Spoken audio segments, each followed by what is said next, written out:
সামনেই আসছে গোপালের জন্মদিন মানে জন্মাষ্টমী। সেই জন্মাষ্টমী উপলক্ষে গোপালকে নিবেদন করার জন্য তালের রসরাজ মিষ্টিটা বানিয়ে দেখতে পারেন। আমি আপনাদের সাথে শেয়ার করলাম, কেমন হলো কমেন্টে জানাতে ভুলবেন না। আর রেসিপিটা ভালো লাগলে লাইক করতেও ভুলবেন না। আর নতুন হলে চ্যানেলটা সাবস্ক্রাইব করে নেবেন। প্রথমে একটা পাত্রে এখানে 2 কাপের মতো জল নিয়েছি, সাথে 2 বাটির মতো চিনি নিয়েছি। 2 বাটি চিনিকে ভালো করে গলিয়ে নিতে হবে আর 2 এলাচ থেতো করে দিয়েছি। করে মিষ্টির রসটা বানিয়ে নিতে হবে। আরেকটা জায়গায় কড়াইতে কড়াটা গরম হওয়ার পর তালের যে মাড়টা বার করে রেখেছিলাম ওটা দিয়ে 2 থেকে 3 মিনিটের জন্য মিডিয়াম ফ্লেমে এটাকে ফুটিয়ে নেব। যখন ভালো করে ফুট উঠে আসবে তখন হাফ কাপের মতো জল দিয়ে দেব। দিয়ে বেশ কিছুক্ষণের জন্য নেড়ে মাড়টা যখন ফুটে আসবে এবং একটু মোটা মোটা হয়ে আসবে তখন এখানে হাফ বাটির মতো আমি ময়দা দিয়েছি এবং হাফ বাটির মতো সুজি দিয়েছি। আমি এখানে সবসময় বাটি বা কাপের মেজারমেন্টগুলোই আপনাদেরকে বলার চেষ্টা করি, যাতে বাড়িতে যেটা অ্যাভেলেবল আছে সেটাতে আপনারা মাপটা করতে পারেন। প্রথমে ময়দাটা দিয়ে ভালো করে মিক্স করে নেব। ময়দাটা ভালো করে মিক্স হওয়ার পর হাফ বাটি সুজি দিয়ে দেব। দিয়ে বেশ কিছুক্ষণের জন্য নেড়ে ভালো করে মিক্স হয়ে যাওয়ার পর পরিমাণ মতো নুন দিয়ে দেব এবং 4 টেবিল স্পুনের মতো চিনি দেব। দিয়ে ভালো করে চিনিটাকে গলিয়ে নেব এবং ভালো করে মিক্স করে নেব। এই মাখানোর ওপর ডিপেন্ড করছে এই রসরাজ মিষ্টির টেস্টটা। দেখুন খুব ভালো করে আমি এখানে মিশিয়ে নিচ্ছি।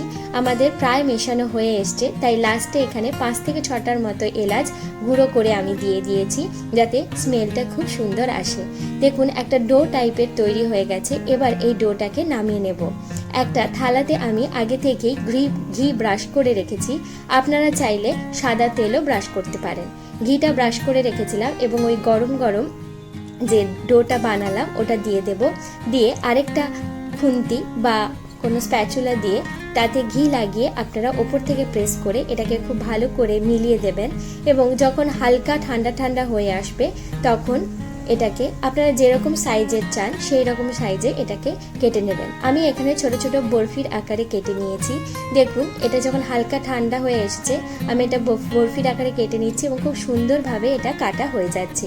প্রত্যেকটা পিস সুন্দর করে কেটে নিয়ে কড়াইটা বসিয়ে দেব এবং কড়াইতে পরিমাণ মতো সাদা তেল দিয়ে দেব। তেলটা গরম হওয়ার পর যে বরফিগুলো কেটে রেখেছিলাম এক এক করে বিভিন্ন ব্যাচে ভেজে নেব। এটা ভাজতে একটু সময় লাগবে এবং এই সময় ফ্লেমটা কিন্তু মিডিয়ামে থাকবে। দিয়ে লাল লাল করে ভেজে নেব এবং এই লাল লাল করে ভেজে উল্টে পাল্টে ভেজে নেব এবং একটু সময় দিয়ে ভাজবেন যাতে ভেতরটা কাঁচা না রয়ে যায়। দেখুন লাল লাল করে ভাজা হয়ে গেছে এবং আগে থেকে যে আমরা চিনির রসটা বানিয়ে রেখেছিলাম ওতে গরম গরম এই মিষ্টিগুলো দিয়ে দেব। দিয়ে 5 থেকে 6 মিনিটের জন্য এটাকে আপনারা গ্যাসটা অন করে ফুটিয়েও নিতে পারেন, আবার নাও ফোটাতে পারেন। 5 থেকে 6 মিনিট ডুবিয়ে রেখে নামিয়ে নিলেই তৈরি হয়ে যাবে তালের রসরাজ মিষ্টি, যেটা আপনারা আপনাদের গোপালকে জন্মাষ্টমীতে নিবেদন করতে পারেন। কেমন হলো রেসিপিটা জানাতে ভুলবেন না। আমি পারো, আপনারা দেখছেন পারো রান্নাঘর। ভালো থাকবেন, সুস্থ থাকবেন, নতুন নতুন রান্না করতে থাকবেন। বাই।